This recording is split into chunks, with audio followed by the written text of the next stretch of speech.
Good evening and welcome to the panel on the graduate school process. My name is Kaylee Bacha and I'm a career assistant in the Career Resource Center. Tonight's format will involve our panel members taking a few minutes to introduce themselves, and then we'll turn it over to you for questions.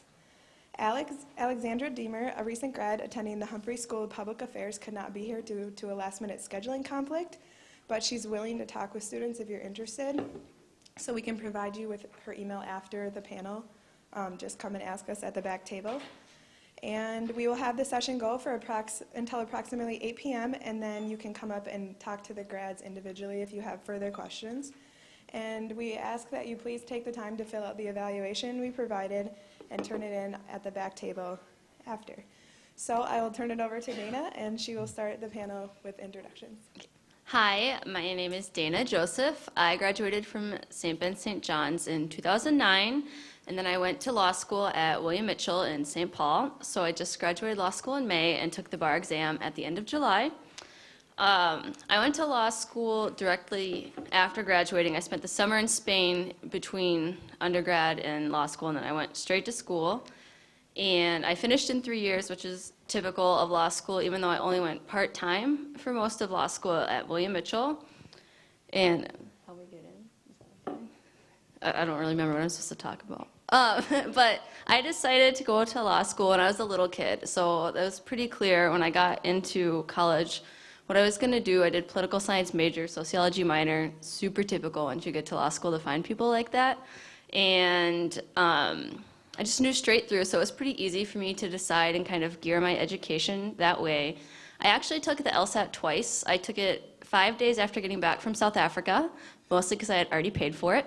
And then I took it again for real the following October after studying. If you're going to take the LSAT, study. That's my first recommendation for law school.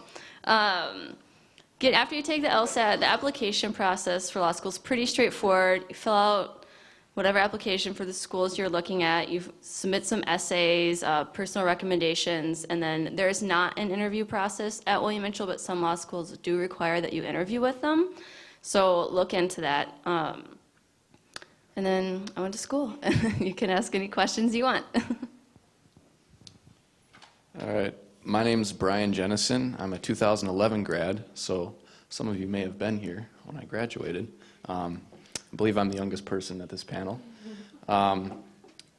So I did physics here at St. John's, applied physics, and at that point, I don't know how it is now, but there really wasn't a huge emphasis on going into engineering. It was kind of something you heard about, one of those legends about people doing the 4-2 or the 3-2, and then they disappear, and you go, where'd they go? Oh, they're doing the 3-2 program.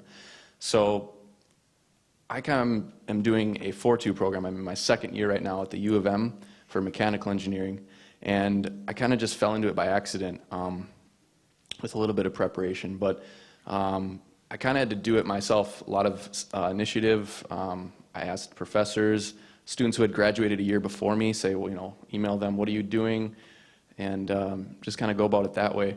So it'll probably vary by what you want to study, and how big your department is here at school, and if you know some of the upper the students that have graduated. So I would start by asking them and say, how did you go through this process? Where are you going to school? Talk to your professors too. They're a good source for information. Some of them may have gone to the U of M or Wisconsin or different schools like that. So I decided that I wanted to do 4 years at St. John's and do physics, but then I also wanted to go on and do some engineering. And so I said, well, I might as well get a master's. That made sense. So I talked to a professor. He said, well, there's some good schools, Wisconsin, Minnesota. I said, I'd like to stay close to home. I'll go to those two, apply to those two places. Ideally, I would have wanted to get into the U. I applied to both places. I got accepted to both, and I just chose the U because it was closer and it was a good school. But really, my big advice for you in general, no matter what program you're applying to or wherever you're applying, is first of all to figure out what exam or test you need to take. So for me, I just had to take the general GRE, and some other people, you might have to take a specialized GRE or a different kind of test to get into school. So do your research now, make sure you know when those deadlines are, because it's even, the scheduling, at least for the GRE, is a lot more strict than even the ACT, from what I remember, meaning that they only have certain test locations and they fill up quickly, and they're not very often. So make sure you really are behind the 8 ball on that one, and take the initiative. Even if you're not really sure what you want to do specifically, if you know you need to take a certain test, make sure you get going on that. And then also, when you decide which schools you want to apply to, make sure you figure out what is needed. For instance, you're going to need letters of recommendation. You're going to need to write a few essays probably. You're going to have to submit either a resume or some other kind of information about yourself. And so these are a lot of good things that you can start working on now, especially if you're sophomore, junior, senior. Start thinking about these things. Seniors especially. For instance, if you have a resume, that's a good thing to have no matter what. Make sure you're updating that. And then letters of recommendation. Usually schools will want 3 or maybe more, but in my case it was 3 letters of recommendation. Usually it'll be, a couple faculty members and then someone outside academia. And so ideally people would get back to you with letters within a week, but that's not realistic. So you need to give them a couple weeks at least notice and say, hey, can you write this letter for me? You may have to remind them again and again, but these are all good things to think about and to really plan ahead for, because you don't really want to be applying, getting everything together frantically come April or May, because it's probably not going to end well for you. So my big advice is be prepared, do your research, and get stuff in early. Because some schools even have an early acceptance where if you apply by a certain time, kind of like for St. Ben's, St. John's, I don't know what they call it, but the early acceptance thing where you submit it before January or whatever, and then they let you know. So make sure you do that. That'd be my advice. My name is Angela Janson. I graduated in '07. I was a communication major. And after graduation from St. Ben's, I worked for 2 years at Northwest. I did communication work for the sales team there. 2 years there, then I spent 1 year living and teaching English in Austria, and then came back to Minnesota, and I just finished my master's at the U of M in communication studies. So if I could offer 2 quick pieces of advice, one, and I think both of these things I heard when I was in your seat listening to this panel, but they are good, so I will repeat them. First is to seriously consider whether going right to graduate school after college is the right choice for you. For some of you, it is a no-brainer. Keep the train rolling, definitely. But for others of you, like for me, I wasn't totally sure which area I wanted to go into, which long-term career, what I was thinking. And so it was really valuable for me to take some time off, work, volunteer, live abroad, do something that's really going to be, it's beneficial not only for your application, that's certainly going to give you an advantage, but now that I've completed my degree and I'm looking for jobs again, I have something substantial on my resume that I can refer to and build on that experience. So that's really been helpful now that I'm looking for jobs again. And secondly is the recommendations, the letters of recommendations. Build those relationships with your faculty, the professors, and maintain those, especially if you're considering taking some time off, because those are the people that you're going to have to come back to. They're going to be writing the letters that'll hopefully help you win a fellowship at a top institution, and so you want those letters to be as strong as they can be, and that really starts with you making yourself a memorable person. When I was at the U, I was also an instructor, and I got to write a few letters of recommendation myself, and the students that come to office hours or spend a few minutes after class asking you a question, they really stand out, and it's a lot easier to write a letter for someone who you can see has initiative and dedication. And so those would be 2 quick pieces of advice. Good evening. My name is Mike Bancks. Sorry. I graduated in 2008. I spent a year volunteering through St. John's. They have a volunteer program. Then the next year I spent working. I reapplied to grad school. I got in at the U of M in their School of Public Health. and I finished up my master's degree this May, and now I'm in their epidemiology PhD program. I'll answer questions, but I guess I do have one more bit of advice. It's just while you have professors at your fingertips now, is just ask questions. I didn't know what public health was until my senior year in college, and my advisor didn't really know me that well, as a person, but his door was always open. So I continually asked him questions about, this is kind of what my interests are, this is what I'm good at. And he said, well, have you ever heard of public health? And he gave me a brochure for Johns Hopkins, which is the best school in the nation, and said, hey, why don't you look at applying here? And I said, well, that was not realistic. But, it got me thinking, and so I asked around with more of my professors in the biology program, and it really helped me get clarity on what I wanted to do and where I wanted to be in the next 5 years. Hi, my name is Katie Kline, and I'm a pharmacist at Woodwinds Hospital, which is a small community hospital in Woodbury, Minnesota. And after I graduated from St. Ben's, I graduated with a degree in chemistry. I went to the University of Minnesota College of Pharmacy to get my PharmD, or Doctorate of Pharmacy. And the University of Minnesota has one pharmacy program in the Twin Cities and then also a campus up in Duluth. And from there, that was a four-year program, 3 years of classes, and then a year of rotational experience in clinics and hospitals. And then after that, I applied and went through a 1-year general residency with Health East Care System, which is a group of hospitals in the East Twin Cities.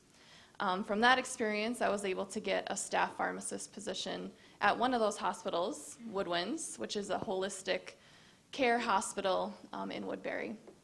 So how I got interested in pharmacy, I really enjoyed science, and I thought healthcare in some way was the route for me. I just didn't, being a doctor, I didn't think going the physician route was really right for me, both with all the blood and guts and also the lifestyle. So I had done a summer of medicinal chemistry research, and my research advisor suggested pharmacy, that would be a good melding of my chemistry background and my interest in helping people improve their health. So that's how I got interested in pharmacy, and it is a wonderful profession. And so if you have any questions specifically about that, otherwise any other questions about healthcare, graduate school, I would love to answer them. I do have one piece of advice in terms of preparing for interviews. One website that I found extremely helpful, it's called studentdoctor.net.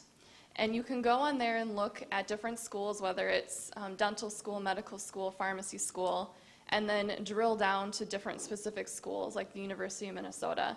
And they actually have feedback from students that actually went through that school's interview process. And they have sample questions, they have students give their feedback on the feel of the program, and so I found that very useful. So if you're interested in the healthcare field, that might be a useful website to look into. And also, I found it helpful, I connected with, just through family and friends, I said, hey, I'm interested in pharmacy, do you know anyone that has gone through the U of M's program? And so through that, I was able to talk to a current pharmacy student at the U to really hear firsthand advice, what it's really like, and make sure that this is really what I want to do. Some really good advice, by the way. My name is Ryan Engdahl. I have a PhD in clinical psychology with a specialization in disaster mental health. I graduated from St. John's in 2006, which would make me the oldest person at the table. I don't think this building was here when I was here. I went to graduate school at the University of South Dakota. What attracted me to their school is they had this specialization program in disaster mental health, and what that means is that the training is specific to community response, training for things like preparing for natural disasters, hurricanes, tornadoes, when there are fires, working with the American Red Cross, responding to things like Hurricane Katrina or like this, September 11th terrorist attacks, those types of things, and working with first responders. And that was what initially drew me to that program. But I have training as a generalist. So right now, I work as a psychologist at the St. Cloud Hospital. I have an outpatient practice, and I do therapy and evaluation and kind of everything you might think that a psychologist does. I guess there may be more specific questions, but I think as far as the advice that people have been giving is very good. I think graduate school is a commitment, and I think you have to find something that is interesting to you. It seems like everyone that has spoke so far has had a little bit of a reason to find something and pursue it on your own. And I think it's really important that you can be sort of a self-starter and do some work on your own and be willing to find something that you like and really go after it. Because graduate school is a little bit different.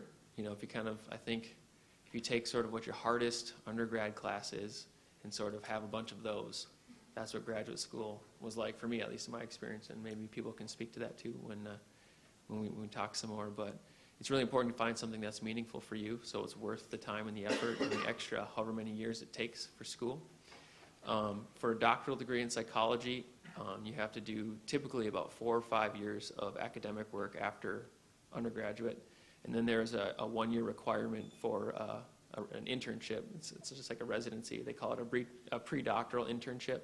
So you do it before you actually graduate. So I graduated in 2006 from here. I went to the University of South Dakota right away, and I graduated in August of 2011, meaning that I've been working for 1 whole year now. And the process is an important piece, figuring out what tests you have to take. I had to take the GRE too. There's a psychology-specific GRE. One thing that I did, depending upon where you are as far as timeline goes, is I planned to take the GRE my junior year in the summer before school started, so that if I didn't do well on it, I'd be able to take it again. Test anxiety is something that's pretty common in people, and for me too, very much so. So figuring out, like Brian said, the scheduling is kind of difficult sometimes, so figuring out sort of what the process is, you know, speaking with people who have been through it, and looking into what, if there are schools that you found are interesting to you, you know, sort of what they require, and making some plans there. So that's it. I think if there's any questions, we'd be willing to do that now for 40 minutes or so, I guess.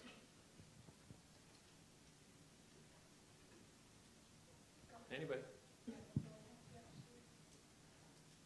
In the front.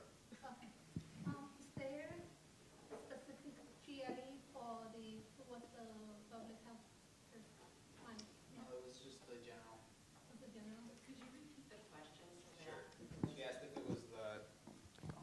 She asked if there was a specific GRE for the school public health, and it was just the general GRE. My question's for Angela, and I hope it's like not too personal of a question, but you took time off after undergrad before you went to grad, and with like how loan timing kind of things work, how were you able to like apply for like financial aid again for grad school if like assumedly like loans for undergrad would be starting to roll around because you weren't in like school for a couple of years? Like, how'd you work that out? Yeah. Well, one thing, when you do go back into school, your loans are deferred. And so that's one thing to keep in mind. And I think it varies program by program. I can only speak for I guess I have friends in other programs, but I was able to get a scholarship, and so I guess I didn't reaccumulate student loans in graduate school, which was also the appeal of why I went to graduate school, but maybe others of you can speak to that. Sure. I can speak a little bit to that. She's right about the deferment status, but for the psychology careers, a couple things happen. Sometimes tuition is waived completely, and then you receive stipends while you're in the program, so you don't accrue any further academic debt besides what you take for living expenses, for example. There are differences between a PhD program and what they call a PsyD program. And typically the PsyD programs are a little bit different. They may take more students. From what I understand is that those programs cost a lot more. So when you're looking at different schools, there is some implication for kind of how much it's going to cost you. Some schools that don't have a tuition waiver will often give a break as far as a discount on their in-state graduate student rate. Like, for example, where I went at the University of South Dakota, it maybe cost me about $1,000 a semester versus what it would have been to be an out-of-state, non-resident graduate. So they really kind of, it's been my experience is that they try to give you a break and help you out as best you can. And there's a lot of financial aid out there, I know that. If I can just add something to that. As far as the finances go, and I think this is pretty common in most graduate schools, at least at the U where I go. If you get accepted, and depending on if you're a master's student or a PhD student, a lot of times there'll be opportunities for you to be a research assistant or a teacher's assistant, and those positions are almost always funded. And so depending on what kind of award you get, it's almost like a scholarship, but you're working for it. You're either helping to teach a class or you're doing research with a professor who is funded. That's how a lot of students get through graduate schools, because they're funded by research or teaching. And so usually with that, you'll get some sort of a tuition waiver as well as a stipend to pay your bills. So that's kind of a nice thing about being a graduate student that you don't really get to see as an undergrad. And I would just add to that too, I did have a teaching assistantship and also had healthcare. So really, depending on the program, law school might be different, or public health, I'm not sure, but. Yeah, so not only, I went to private school also for graduate school, which I know is markedly different from going to any public university. Just so you were in law school, they're not going to give you a break a lot of times. You can still work. I worked full-time my last 2 years of law school, and so I was able to make money and take out fewer loans. But I think there are fewer opportunities in the law programs themselves than there are in the other programs for breaks or tuition waivers. They are scholarships, though. Like, there are a lot of scholarships that schools will offer. So. And I think it's important too, we were talking about job demand earlier, and there are a lot of programs to help out depending upon what career you go into. And for example, central Minnesota is an area that's underserved in mental health, and there are a lot of areas throughout the country, both rural and urban, that are underserved by many healthcare careers, if it's mental health, just pediatrics, dentistry, whatever the case is. But there are programs that help to pay back student loans. If you commit to working in an area for a number of years, they'll pay a significant amount, and sometimes almost all of the loans that you have, if you continue to work in that area. So it's a daunting sort of idea to go and accrue more debt, or there's this big number at the end of it, but there are a lot of programs that are there to help once you get there. This question is for Dana. Yeah. You mentioned that you worked full-time your last 2 years out of your 3 years. So was that really, really tough to do? I mean, because I know law school is not easy, but what was your schedule like all 3 years? If you don't mind me asking? Oh, yeah, sure. I should also say that Mitchell allows students to go part-time. The other 3 law schools are only full-time law schools in Minnesota, so I can't speak to if that's even allowed. But at Mitchell, so your first year of law school in any law school in the United States, you are not allowed to have outside employment at full-time capacity. It's just a rule. It's just how they do it. I don't know. It's stressful. So you go to class full-time, and then I went abroad again when I was in law school and took classes in South Africa at the World Cup. So I actually kind of went to the World Cup instead of take classes, but that's all right. I still got credit. And so my second and third year, I was able to work 35 hours a week at a firm in downtown Minneapolis, and then I took class at night. So I was out of my apartment for 16 to 18 hours a day, either at work or at class, and it was really grueling at times. But I wanted to finish in 3 years, and I wanted to have the freedom to not take out as many loans. So the schools will work with you. Like, you can take night classes. I know Hamlin offers weekend classes, Saturday morning classes for students if they do want to be able to work. But it's a lot of commitment, and you're sacrificing a lot of things to go to any graduate school. You're going to sacrifice a lot of things to do it. Would you recommend doing what you did, not going full-time student? Would it be like a 2-year program then? Or? No, the fastest you can do is 3 years. A lot of students will go part-time and take 4 years to go through law school, but I don't know anyone who's done it in less than 2.5, and I don't even know how they did that without being super stressed. So. This one's for Ryan. You said there's a specific GRE for psychology. What is He asked about if there's a specific GRE for psychology, and it's the psychology GRE. They call it, it's like the psychology subject test. And anytime you sign up for the GRE, it should be on there. Some schools ask for it, some schools don't. So it'll be dependent on the site. You are defined on St. John's as you overall is defined as a liberal arts school and where we get math, science, religion, theology experience. How, in your experience in graduate school, for any of you, how has that helped you? Or has that helped you at all? I think that you come out of here very well-rounded and ready to, I think, recognize and accept and be aware of differences and well-prepared. I think that, I don't know, I think just being well-rounded is what I felt like coming out and sort of ready to face anything. I'm not really sure. Yeah, I feel like I agree with the being very well-rounded, and I feel also that the education that I got here, I felt like I was a step up from a lot of the other students as we were going into pharmacy school. So that was helpful because I think just the level of the classes here, of my science classes and also the other classes that I was taking. So I think, I don't know, I think it gives you a very good background coming from St. Ben's, St. John's. And also, I guess I also noticed, I guess I discovered early on at St. Ben's and St. John's to just appreciate how to learn and appreciate what I was learning and not get so hung up about a little point on a test and things like that. And you'll come across people like that, like in pharmacy school, there were people like that too, and so focused on grades. And I guess, I don't know if this is something other people get from being here too, but just appreciating what you're learning. And in pharmacy school, I'm like, I'm learning all this stuff, and yeah, it's great, I want to excel on the exams and everything, but what I do as a pharmacist is going to affect so many people. Like, I want to learn all this material in order to be successful in my career. So I don't know if that makes any sense, but so I think, yeah, you come out with a really good background and well-rounded and just appreciation for learning. I guess I'll say a few words.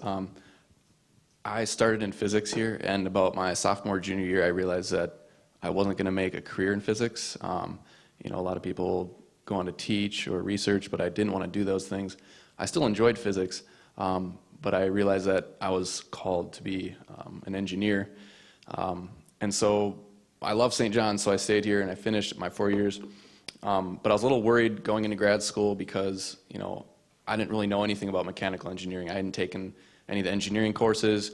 A lot of the courses are, equivalent or a lot of crossover, but I knew there was going to be kind of a gap between what I learned and what the ME undergrads learned, who were also going to be in the graduate program. So I was very nervous about that.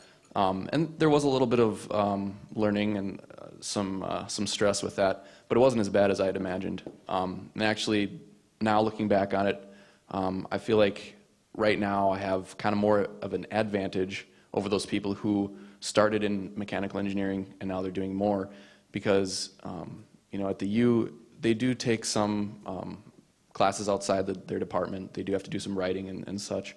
But I feel like I was exposed to a lot more at St. John's, kind of a broader education, but I still gained the necessary tools in physics and math that I need to be successful as an engineer. So I think I'm thankful that I have a lot of these different talents that maybe some of those people who just focus on engineering, they may not have. So I think you'll be well prepared.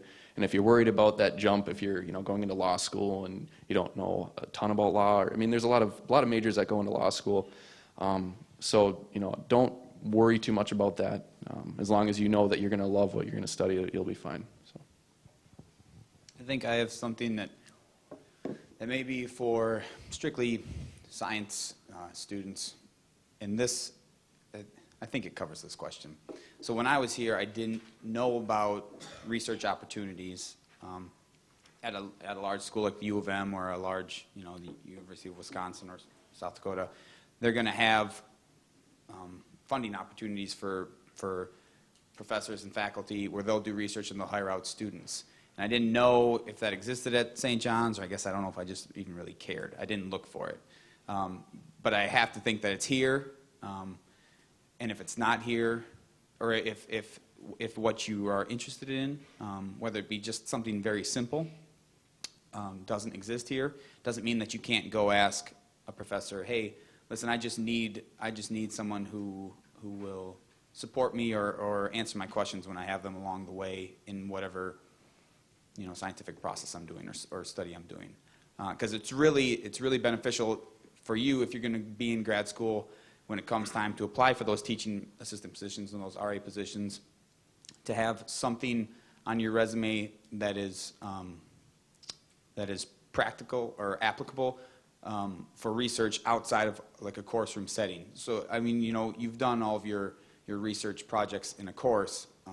Not to say that those don't count, but they don't carry as much weight as something that's independent on your resume aside from that. So I would recommend, if you're really interested in doing a grad program in psychology or some research-based capacity, to pursue something in undergrad, whether it's just one thing or 5, whatever. I would recommend it.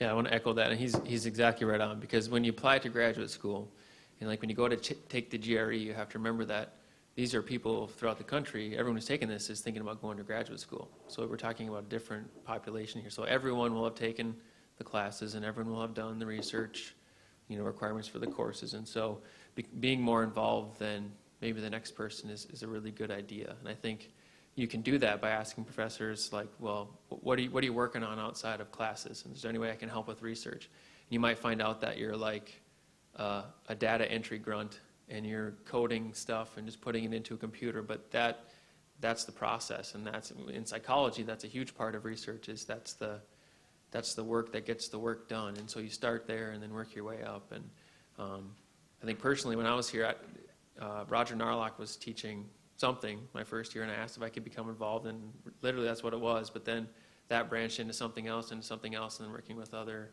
professors and being involved is really important. So, good point.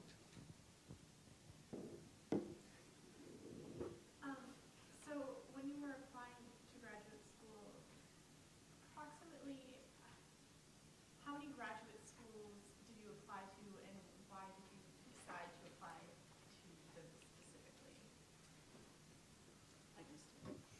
So I guess I don't know how it is for other programs, but at least for law, where you go to school is most likely where you're going to take your bar exam, which is important because you'll only be licensed normally in the state in which you take your bar exam.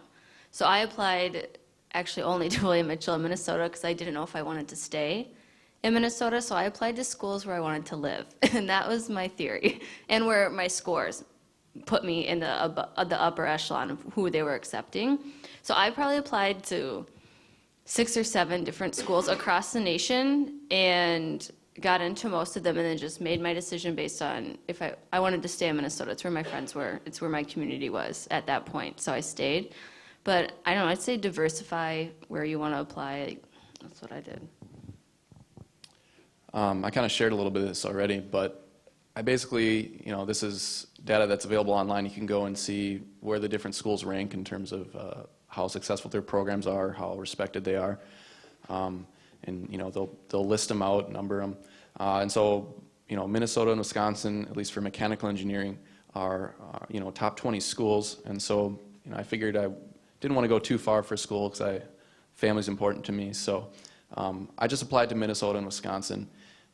Looking back, I may have been wise to maybe apply to a few more schools because 2 is a very low number, as I realized, because I know a lot of people apply to 10 graduate schools or 15, but there is a fine balance between quantity and quality in terms of your applications. If you're cranking out 20 applications, they're probably not going to be as polished and as good as if you maybe only did 5. So, and that's really up to the person applying, depending on how much time you have and how much you're willing to invest in the application process. And some schools, certain programs, it costs a couple $100 to apply. So they try to deter people who are just applying to every school. So I decided I was accepted to both schools. I chose Minnesota because that was the one I wanted to get into, the most, and it's close by, so it was kind of a no-brainer for me. But I talk to your professors in the field that you're in, because they know what the programs.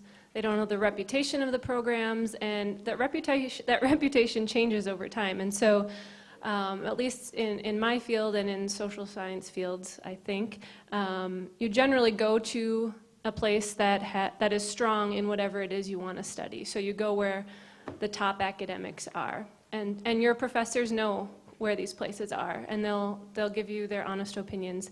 And so I applied to 3 schools. I wanted to be in Minnesota, so I didn't necessarily follow this advice. But if you're going to study a specific thing, you want to find out, okay, who's the top person, where is this person researching, and how can I get to where this person is?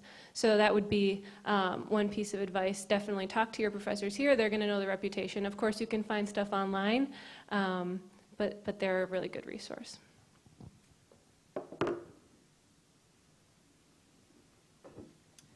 For pharmacy school, there was an electronic system called PharmCast, and you just submit one application to however many schools that you're interested in, each with a fee, and then each school would have a specific set of additional essay questions. At the time, the U of M had an early decision program for their pharmacy program, so that's what I did. I wanted to stay in Minnesota, so I'm like, okay, well, I'll try this early decision program. Basically, you can only apply there, and if you get in, you're obligated to go there. You can't apply to other schools. I'm like, well, the U of M is ranked one of the top 3 pharmacy schools in the country, and it's a great location, so I was interested. So I applied and got in. But if I didn't get in, I would have been able to go into the general pool and then also submit applications to other schools of pharmacy. So I guess overall, the point is just to do your research early, research lots of different schools, talk to current students if you're able to, talk to your professors, look at the prerequisites too. A lot of the different pharmacy schools had different prerequisites for what classes you need to take as an undergrad in order to even be considered. I had to take the PCAT, which is like the MCAT, so making sure that you take that in enough time in case if you think you might want to take it again, giving yourself enough time because there's only a certain number of dates that it's offered. So, yeah.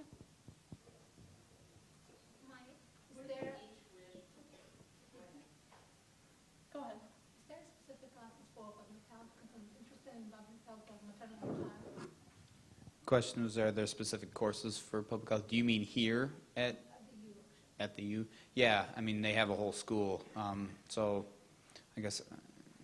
Like biology classes, they need A and B and epidemiology or not? Yeah, I think my prerequisites were, like a calculus. I mean, the school of public health is pretty general in what they take, like a lot of grad schools. So they want, like a higher level English, calculus, and then maybe because it's in health sciences. I can't remember what it was, chemistry, I think, but I don't think like organic chemistry or beyond wasn't required, and I don't even think physiology was required. I think calculus is what I had. It could be one or the other. It could be one or the other, I think. It wasn't specifically. I'd taken them both here just because, but. I'll go on paper that the liberal arts education look to employers and grad programs and just the minimum GPA generally.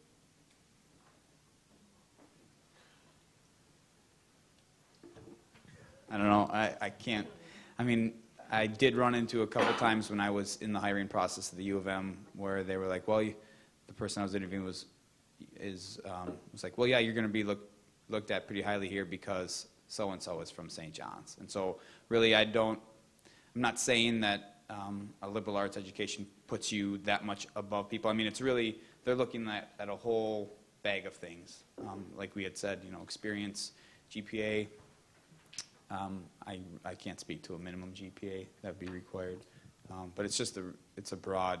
I mean, it's just look at it as like how many things you can punch off on your card. Is what can I do to make myself a better candidate? There's not just one. And I think in applying to graduate programs, because when I was applying for law school, I had friends applying to med school or PT school, is they look a lot at the specific test that they've asked you to take for them, and they really factor in how you've done on their test. Like your GPA matters, your class rank, it can matter, your major might matter, but it's really, I know a lot of schools focus on how'd you do on the MCAT, how'd you do on the LSAT, how'd you do on the PCAT, and that really determines how they see you.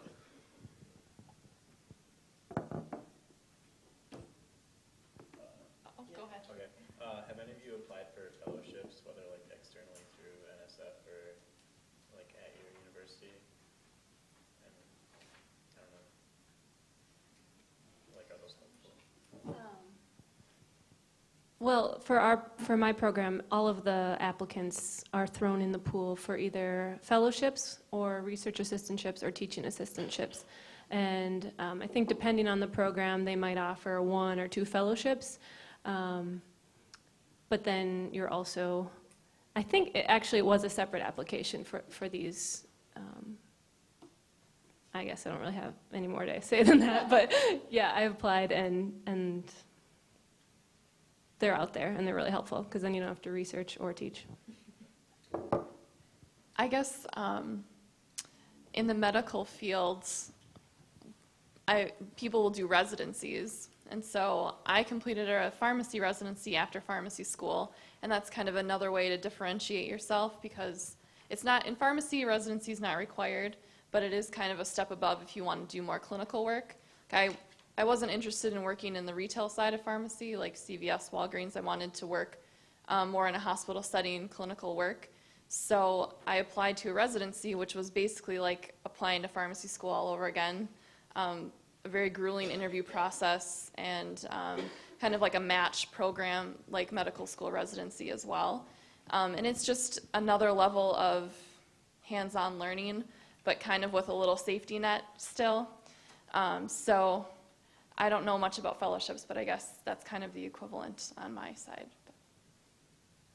In psychology, in the research aspect, there's a lot of opportunities for stuff like that. For writing for grants from like NIH or NSA, a lot of times the psychology professors or staff, faculty will have grants through organizations like that. And that, if you participate in research in grad school, they will pay you out of that grant to work with them, and that's sort of how you get your living money. But to answer your question, yes, as a student, I didn't write grants for myself, but I helped some colleagues in writing some grants that they received.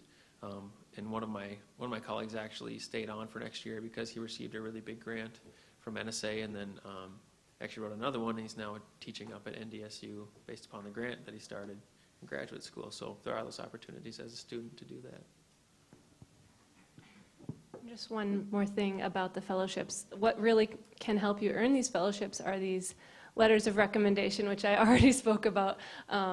So the more you can get to know a professor, the better the recommendation they can write for you. That's also, of course, they read your application, but these letters really do help. So just one more plug for those. Are there things that you learned in grad school that, kind of looking back, you wish you would have known before you started the whole process? With me, it was that research aspect.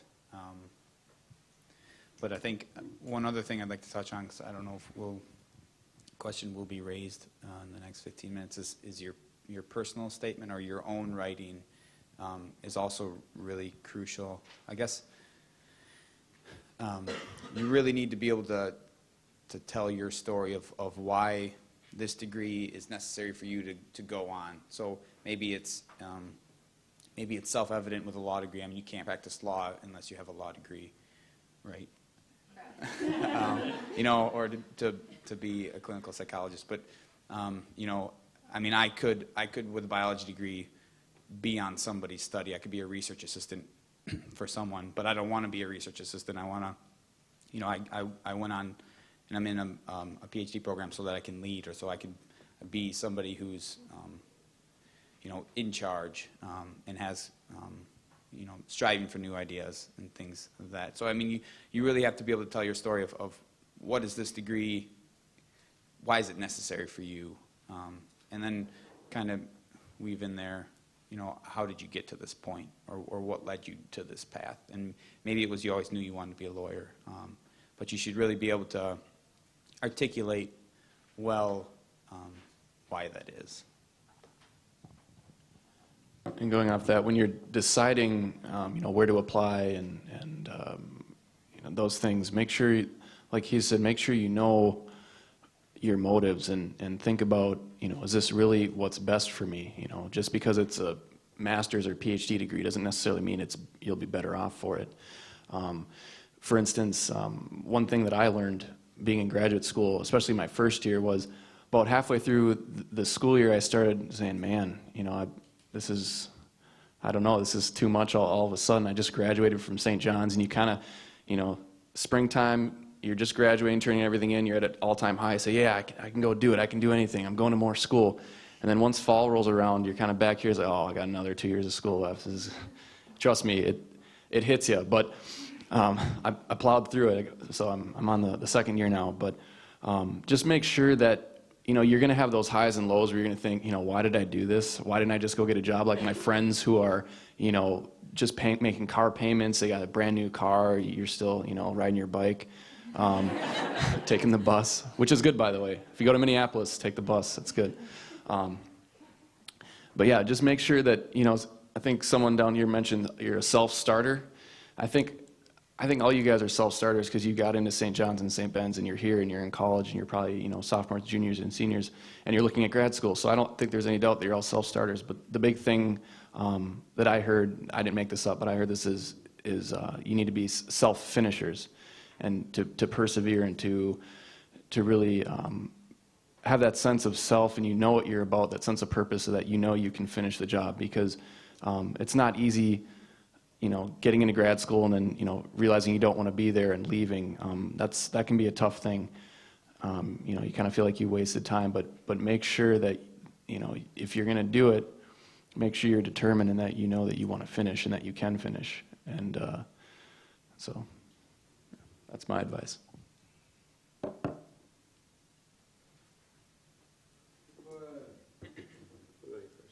How did you guys decide between pursuing like a master's degree or a PhD? Some of it may be profession related, but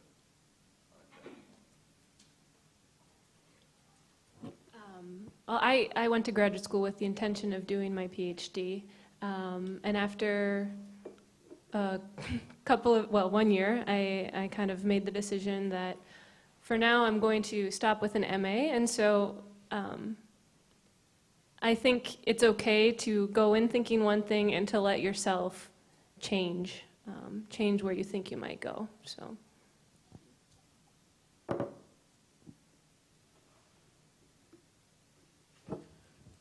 In psychology,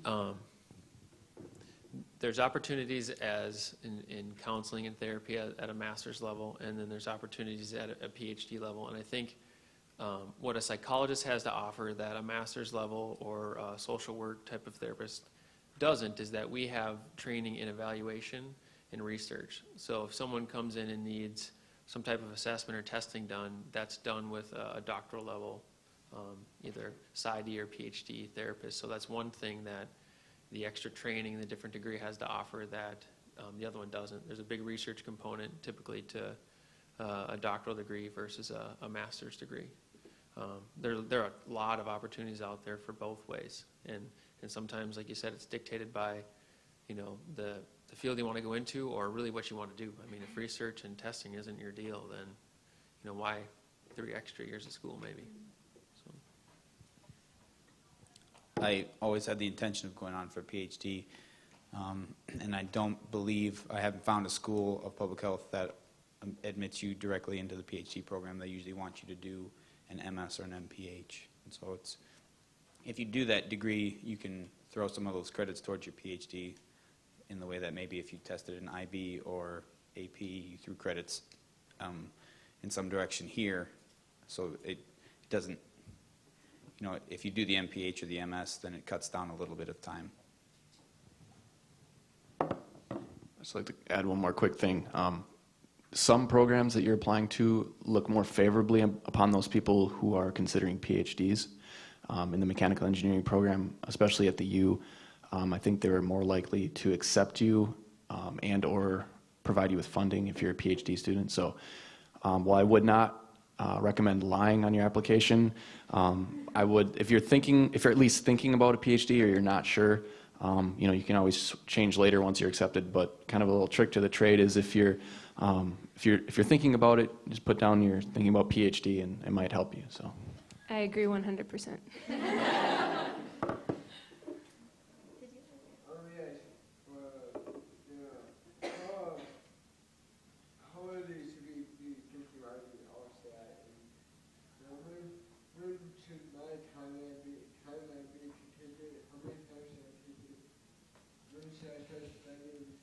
Sure.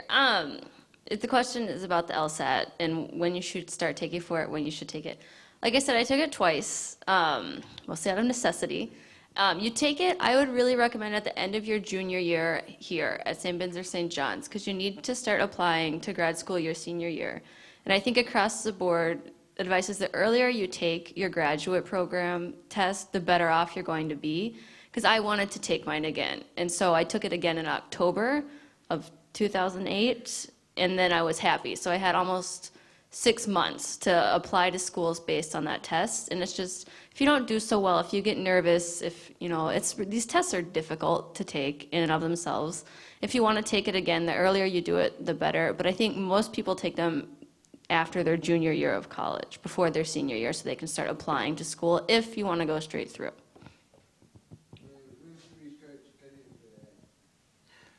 Oh man, I don't know. Early. No, I'd say a lot of you can buy the books for the tests at Barnes & Noble. I would say maybe 2 to 3 months ahead of time. And you start out slow. You really don't pick up your studying until the last month before you take the test, at least in my experience. So, if you study. Don't go abroad and think you're going to study. That's rule number 2. I'd like to just add something. So I took just the regular GRE, no specialization or anything, and I really didn't know what to expect. I know there are all these flashcards you could buy in books and courses, and I don't know, I'm not a huge studier. Like I do the homework and then I'll study the night before the test kind of thing. So I didn't study really at all for the GRE. I kind of, well, I shouldn't say that. I studied like what the layout was going to be. I knew, there were going to be X amount of these questions, X amount of these questions, and then a writing portion and how much time. But for the GRE, it's mostly, it's a lot like the ACT. You've got a vocabulary section, you've got a math skills section.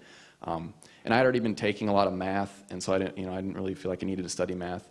Flashcards to improve your vocabulary. The odds of you actually getting that word on the test are like 1,000,000 to 1. So if you don't have a certain vocabulary, you're not going to build your vocabulary a significant amount, in 3 months. So I would say my advice is be prepared for the test, but don't think you need to study hours on end for it. At least the GRE, different tests I can't speak to, but if you haven't taken math in a while, certainly review your math, because there's some, I don't know what kinds of math, but if you're not around math a while, it can be kind of tricky. But in terms of like the writing, you guys are already doing writing in school a lot. You don't need to like write practice essays. But I would say spend less time doing flashcards and multiple choice reading and answer questions, but spend more time understanding what's going to be on the test and just preparing for it that way. So. For the PCAT, like if you go to a bookstore, they'll have like study prep books. And for the PCAT, I did buy the book and basically just went through that a couple months before the exam and did really well. So that's one, and I know people do that for the MCAT, and there are classes you can take, but yeah, so. Everyone studies differently, different things work for different people, so just find what works for you. Ryan, what other schools did you look at for psychology? What other schools? I looked at the University of South Dakota. I looked at the University of Montana, University of North Dakota, University of Minnesota, Twin Cities, Duluth, Nebraska at Lincoln, looked at Creighton, kind of all over. And to get back to the question about how many do you apply to or how do you decide to apply, and I think you really have to it's really dictated by a number of things. One is, when you go to grad school, and in psychology at least, you work really closely with an advisor, and you do research, at least I did research, and you work closely with that person. And so you have to find something that's interesting to you. So one is you have to be willing to work on that thing for 4 or 5 years with that person. So you have to find a reason to go there. The second part is location. And people always say you have to go somewhere where you'd be happy to go and study there. But you have to go somewhere where you'd be happy to go and live there too. And I got married right after college, and my wife and I are both from the area, and so we had family here, so we ended up choosing one that was close. But sometimes you have to make a compromise, and I don't think there's a right number. If there's somewhere you want to apply and it's number 11 and you already have 10, I don't think it really matters. If you want to fill out a couple more, just find some that are important to you based upon what you're studying, and then find some that are important to you based upon what you're studying and maybe where they are, because quality of life is really important when you're doing more school, just like here. Is there something to be said for applying in an area, for instance, where St. Ben's, St. John's is better known, versus like staying in the Midwest, obviously you all chose to go to a school in the Midwest, versus going to either one of the coasts? Because I just think of like, you apply to college in New York and they might think St. John's in New York, there's a university out there named St. John's. Is there some like power in staying closer to where St. Ben's, St. John's might be better known and more well respected? I would say that St. John's is pretty well known in a lot of places. I think probably in the Midwest, the answer is maybe yes. But I think that even in many areas of the country, the answer is still yes. I ran into people who knew the Midwest St. John's when I was in Florida for my residency. And when I was interviewing throughout the country for internship, I was in Arizona, and people knew the St. John's up here. So I think the answer is yes, but I think it applies to more than just the Midwest.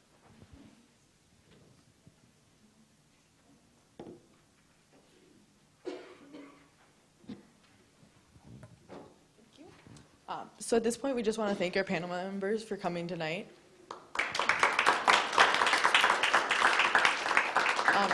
And then if you could just take a few minutes to fill out the evaluations forms that you have, and then you can come up and talk to the panelists, and if you have any specific one-on-one questions that you'd like to ask them.